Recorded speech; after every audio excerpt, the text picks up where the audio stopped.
اللہ کہتے ہیں فَأَمَّا مَنْ طَغَىٰ وَآثَرَ الْحَيَاةَ الدُّنْيَا فَإِنَّ الْجَحِيمَ هِيَ الْمَأْوَىٰ. اللہ کہتے ہیں جس نے میری نافرمانی کی، سرکشی کی، اور سرکشی کی ڈیفینیشن کیا بیان کی، ایکسپلین کیسے کی اللہ نے، آثر الحیات الدنیا.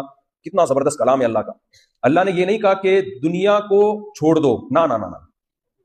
اللہ نے یہ نہیں کہا دنیا کو چھوڑ دو یا کاروبار چھوڑ دو یا دنیا کی لذتوں سے اجتناب کرنا شروع کر دو، ایوائڈ کرنا شروع کر دو، نہ نہ نہ نہ، کیونکہ یہ دنیا میں کچھ ٹائم تو گزارنا ہے نا ہم نے.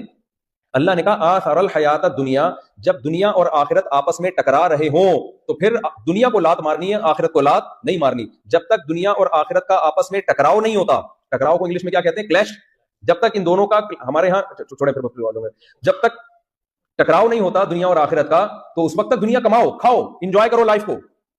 لیکن دنیا کی کچھ لذتیں ایسی ہیں کہ ان کی طرف اگر تم جاؤ گے تو آخرت تم سے روٹ جائے گی.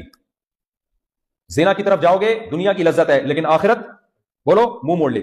نکاح کی طرف جاؤ گے، دنیا کی بھی لذت ہے، آخرت منہ نہیں موڑے گی. آخرت کا کوئی نقصان نہیں ہوگا بلکہ فائدہ ہی ہوگا.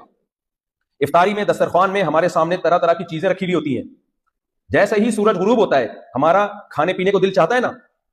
اب مجھے بتائیں اگر کوئی ایوائڈ کرے، نہیں کھاؤں گا، تو کیا آخرت ملے گی اس کو؟ نہیں، بلکہ اور نقصان. یعنی شریعت میں بھی یہ ناجائز ہے کہ آپ افطار میں دیر کریں. جہاں دنیا اور آخرت ٹکرا رہی تھی، جس نے اس وقت دنیا کو ترجیح دے کے آخرت کو ٹھکرا دیا، اس کا آخرت میں اللہ کے پاس کوئی ٹھکانہ نہیں ہے.